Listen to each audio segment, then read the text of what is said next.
निर्जला एकादशी आने वाली है। कई बार लोग निर्जला एकादशी को लेकर बड़े संशय में रहते हैं कि हम किस प्रकार से निर्जला एकादशी का व्रत करें, क्या खाएं क्या न खाएं, क्या करें और क्या न करें, किन किन बातों का ध्यान रखें कि हमारा व्रत निर्विघ्न पूर्ण हो जाए। तो देखिए, सबसे पहली बात, केवल अन्न और जल को छोड़ देना ही एकादशी नहीं है।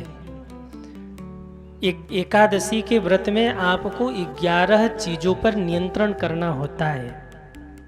अगर इन 11 पे आपका नियंत्रण नहीं है तो कहीं न कहीं आपका व्रत जो है वो बाधित हो रहा है। वो 11 क्या है? 5 ज्ञानेंद्रिय, 5 कर्मेंद्रिय और 11वां मन। अगर इन 11 पर आपका नियंत्रण नहीं है तो आपके एकादशी का पूर्ण फल आपको नहीं मिलने वाला। जिसमें सबसे खतरनाक ये मन है। ये मन बड़ा चंचल है, कैसे तेरा भजन करूं। ये मन बार बार आपको गलत कामों में लेकर जाता है। ये मन बार बार आपको ले जाकर गलत जगह पर फंसा देता है। अगर एकादशी के दिन आपका मन नियंत्रण में नहीं है ना, तो कहीं न कहीं ये मन ही आपके व्रत में बाधित बन रहा है। अगर एकादशी के दिन आपकी जिह्वा ललाहित है कि खूब कचौड़ी पकौड़ी खाएं, तो कहीं न कहीं ये जिह्वा भी व्रत में बाधक बन रही है। उस पर नियंत्रण होना चाहिए। अगर एकादशी के दिन आँखों से आप कुछ गलत देख रहे हैं तो एकादशी का व्रत खंडित हो रहा है। एकादशी के दिन आप कानों से कुछ गलत सुन रहे हैं तो भी आपका व्रत खंडित हो रहा है। अगर आपके पैर गलत जगह जा रहे हैं ना, तो भी आपका व्रत खंडित हो रहा है। अगर आपके नेत्र गलत दर्शन कर रहे हैं, आपका हाथ बुरे कार्यों की ओर जा रहा है, तो भी आपका व्रत खंडित हो रहा है। तो इन 11 चीज़ों पर आपको नियंत्रण करना होगा। 5 ज्ञानेंद्रिय, 5 कर्मेंद्रिय और 11वां मन, इन पर नियंत्रण रख करके जब आप एकादशी का व्रत करते हैं ना, तो वो एकादशी आपका निर्विघ्न पूर्ण होता है। अब आप कहेंगे कि महाराज जी, इन 11 को बस में कैसे करें? देखिए, अगर आप एकादशी का व्रत रख रहे हैं तो आप 2 काम जरूर करिए। पहला काम, जितना हो सके मौन रहिए, और दूसरा काम, जितना हो सके ना भगवान का नाम लीजिए। जब आप मौन रहते हैं और भगवान का नाम लेते हैं तो निश्चित ही आपकी एकादशी सफल होती है और आपको एकादशी का पूर्ण फल मिलता है। एकादशी के दिन जितना हो सके मौन रहने का प्रयास करिए। अगर आपने निर्जला एकादशी के दिन मौन रह कर के भगवान का भजन कर लिया ना, तो निश्चित ही 100% नहीं, 101% आपकी एकादशी सफल हो गई। जितना हो सके निर्जला एकादशी के दिन मौन रहिएगा और जितना हो सके मन ही मन भगवान का चिंतन करिएगा। अगर आपने एकादशी के दिन मौन रह करके एकादशी का व्रत कर लिया ना, तो निश्चित ही आपकी आयु बढ़ जाएगी। क्योंकि कम बोलने वाले और कम खाने वाले बहुत दिन तक जीते हैं। ज़्यादा बोलने वाले और ज़्यादा खाने वाले बहुत दिन तक नहीं जीते। इसलिए भोजन पर नियंत्रण होना चाहिए। हम कई बार कहते हैं, बिना खाए कोई नहीं मरा, खा खा के दुनिया मरी है। भूखा तो कोई मरा ही नहीं, बल्कि खा खा के शुगर हो गया, डायबिटीज हो गया, तमाम रोग हो गए। तो कम बोलने वाले और कम खाने वाले ज़्यादा दिन तक जीते हैं। आप कम भोजन करेंगे तो आपकी आयु लंबी हो जाएगी। क्यों? क्योंकि दाने दाने पर लिखा है खाने वाले का नाम। हमारे यहाँ कहावत है, जो अन्न हम खा रहे हैं ना, उस पर हमारा नाम लिखा हुआ है। और ये जो संसार है ना, संसार के जितने भी जीव हैं सब अपने खाते का ही खाते हैं, कोई दूसरे के खाते का नहीं खाता। जितना हमारे आपके भाग्य में है ना, हम उतना ही खा सकते हैं, उससे ज़्यादा नहीं खा सकते। तो अगर आप कम भोजन करते हैं तो फिर आपकी आयु लंबी होगी। अगर आप मौन रहते हैं तो आपकी आयु लंबी होती है। कम खाइए और कम बोलिए। पूज्य संत श्री डोंगरे जी महाराज कहा करते थे, अगर 1000 शब्द बोलना है ना, तो 100 शब्द बोल करके काम चला लीजिए। अगर 100 शब्द बोलना है तो 10 शब्द बोलकर काम चला लीजिए। अगर 10 शब्द बोलना है तो 1 शब्द बोल करके काम चला लीजिए। और अगर एक ही शब्द बोलना है ना तो मौन रह करके इशारा करके काम चला लीजिए, पर कम से कम बोलिए। जो बहुत कम बोलते हैं ना उनकी आयु लंबी होती है।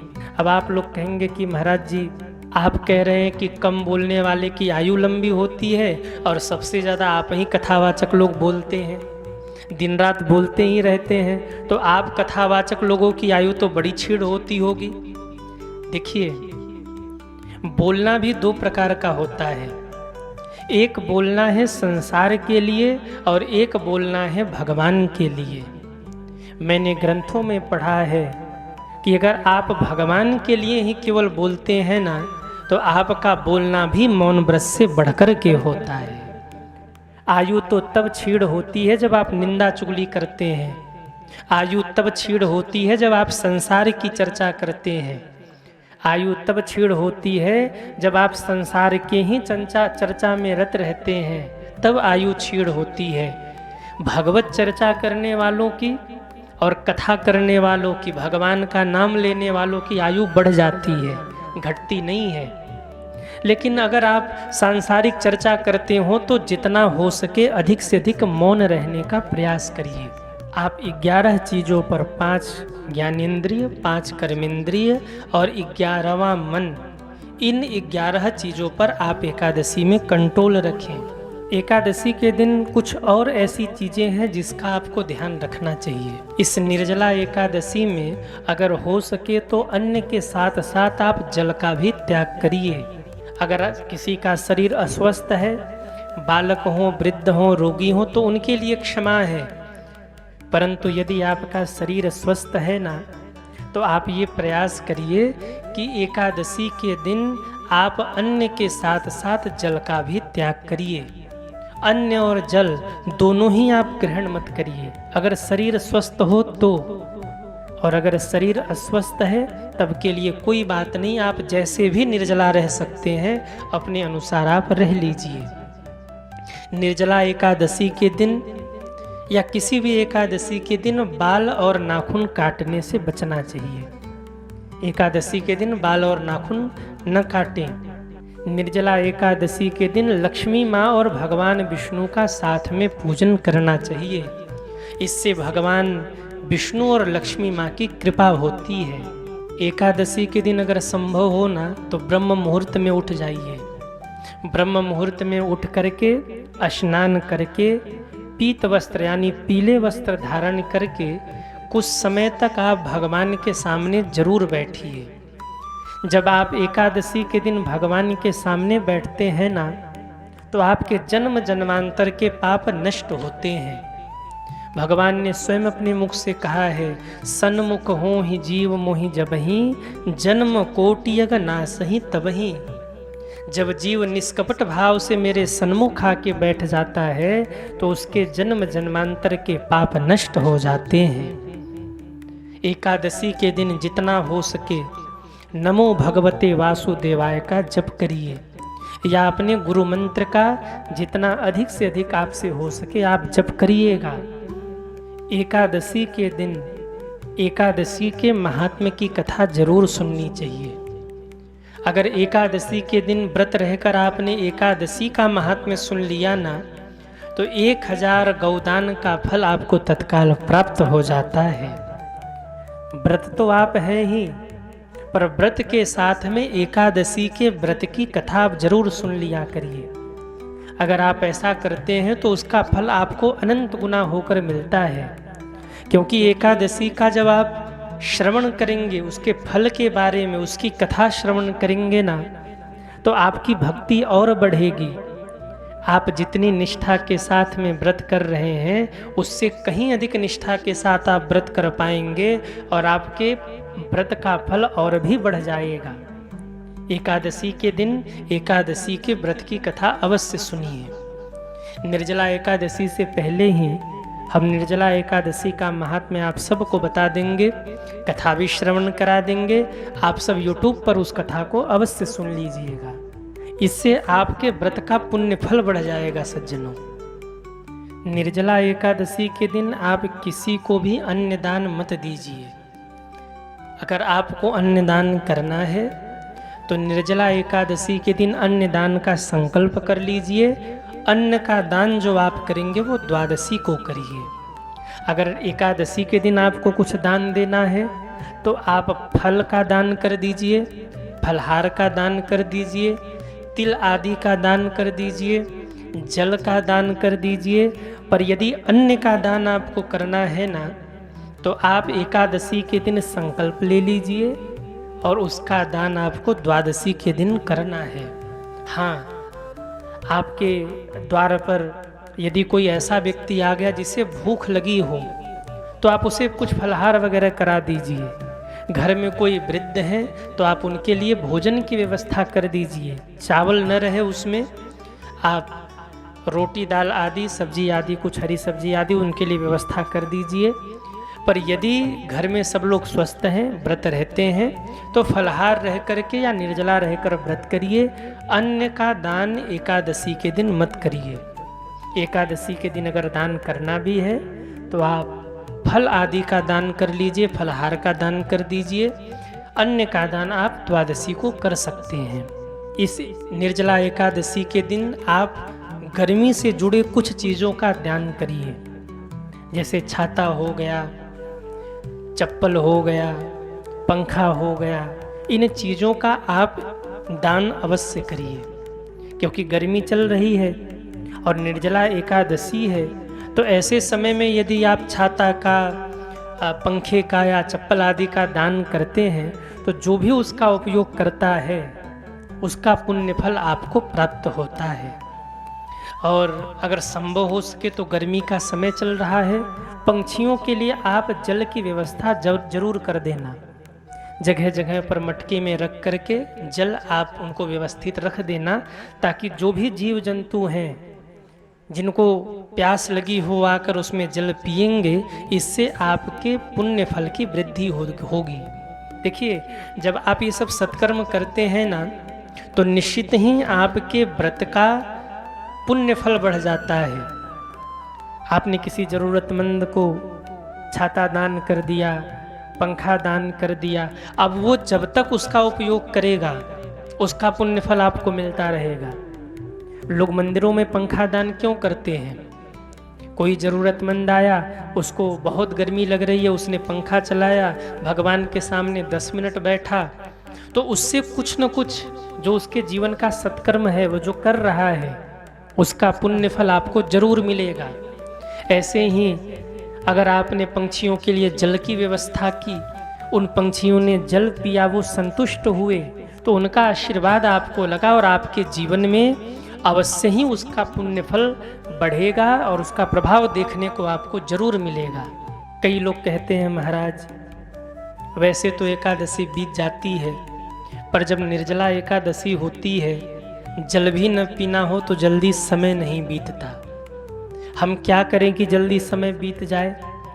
तो देखिए, सबसे बढ़िया अगर उपाय कुछ है ना तो वो है भगवान की कथा। आप निर्जला एकादशी का व्रत रह रहे हैं, समय नहीं बीत रहा है, आप सबके हाथ में मोबाइल है, मोबाइल में कथा लगा करके घर में कहीं रख दीजिए, कथा चलता रहे। 3 घंटे का समय कब बीत जाएगा आपको पता नहीं चलेगा, और 3-3 घंटे की 2-3 अगर कथाएं आपने सुन ली ना तो पूरा दिन आपका बीत जाएगा, आपको पता नहीं चलेगा। घर में मोबाइल फ़ोन में बजा कर रख दीजिए, कथा श्रवण करते रहिए, मन ही मन भगवान का चिंतन करते रहिए, आपका समय भी बढ़िया बीत जाएगा और आपसे धर्म सत्कर्म भी हो जाएगा। पर हाँ, एक बात का ध्यान आप और रखा करिए, एकादशी के दिन बहुत ज़्यादा मोबाइल मत चलाइएगा। अगर निर्जला एकादशी के दिन आप बहुत ज़्यादा मोबाइल चलाते हैं ना तो आपका व्रत खंडित हो सकता है। आप कहेंगे, महाराज जी कैसे? तो जब ज़्यादा आप मोबाइल चलाएंगे तो पहले तो आप निर्जला एकादशी हैं और ऊपर से आप मोबाइल चला रहे हैं, तो जब आप मोबाइल चलाएंगे तो आँख में दर्द होगा, सिर में दर्द होगा, गला सूखेगा, प्यास लगेगा, और जब आपको प्यास लगेगा, सिर में दर्द होगा, आँख में दर्द होगा, तो आपको जल पीना पड़ेगा। तो आपके व्रत को खंडित होने की संभावना बढ़ जाएगी। इसलिए निर्जला एकादशी के दिन थोड़ा मोबाइल से दूरी बना के रखिएगा। वैसे भी हम कई बार कहते हैं व्रत आदि में ज़्यादा मोबाइल का उपयोग नहीं करना चाहिए, क्योंकि मोबाइल में दुनिया की हर चीज़ होती है और कोई गलत चीज़ अगर आपने गलती से भी देख लिया एकादशी के दिन तो कहीं न कहीं आपका व्रत खंडित हो रहा है, आपका भजन बाधित हो रहा है। इसलिए आप विचार करिएगा और जितना हो सके अपने से मोबाइल को दूर रखिएगा। मोबाइल का उपयोग आप कम से कम करिएगा। केवल कथा श्रवण करने के लिए अति आवश्यक कुछ हो तब आप मोबाइल फ़ोन लीजिएगा, वरना मोबाइल को अपने से दूर ही आप रखिएगा। एकादशी के दिन किसी को अपशब्द मत बोलिएगा, किसी को गलत शब्द मत बोलिएगा, किसी की निंदा चुगली मत करिएगा। कई बार होता क्या है, माताएं व्रत होती हैं, अब वो कहेंगी हम निर्जला हैं, आज हम घर का काम करेंगे नहीं, तो अब फ़ोन लेके बैठी। जब फ़ोन लेके बैठी तो फ़ोन लगा मायके में या कहीं और किसी रिश्तेदारी में। माताएं क्या करती हैं, जिस दिन माताओं का व्रत हो ना उस दिन मोबाइल फ़ोन लेके बैठ जाएंगी। अब फ़ोन लगा करके अपने रिश्तेदारों से दूसरे रिश्तेदारों की निंदा करेंगी कि फलाने ऐसे, ढिमका ऐसे, दिन भर उनका निंदा ही चलता रहेगा। अगर आप एकादशी का व्रत है और चुगली भी कर रहे हैं ना तो पुण्य पाप दोनों बराबर हो गए, कोई फल नहीं मिलने वाला। व्हाट्सएप पर मैसेज देखकर भी आपने किसी की निंदा चुगली की तो कहीं ना कहीं तो निंदा चुगली हुआ ना, तो कहीं ना कहीं उसका फल बाधित हो रहा है। इसलिए माताएं हों या भाई लोग हों, एकादशी के दिन आप कम से कम मोबाइल फ़ोन का उपयोग करिएगा, नहीं तो भूल से भी निंदा चुगली हो गई तो व्रत तो बाधित हो ही गया। झूठ मत बोलिएगा, किसी को अपशब्द मत कहिएगा। एकादशी के दिन किसी से विवाद नहीं करना चाहिए, किसी भी जीव हिंसा से बचनी चाहिए। जीव हिंसा भूल करके भी एकादशी के दिन न करें। एकादशी आती ही इसीलिए है कि हम लोग भगवान से जुड़े रहें, हम भगवान की सेवा कर सके। 15 दिन में 1 दिन और 1 महीने में 2 दिन हम ऐसा समय निकालें कि एकादशी पर हम समय निकाल करके भगवान के चरणों से जुड़ सकें। अगर आप एकादशी में भगवान के चरणों से जुड़े हैं ना, भगवत भक्ति कर रहे हैं ना, तो निश्चित ही आपकी एकादशी सफल होगी। तो जो चीज़ हमने बताई है उन चीज़ों का आप ध्यान रखते हुए एकादशी का व्रत करिए। एकादशी मैया आप सबके ऊपर निश्चित ही कृपा करेंगी।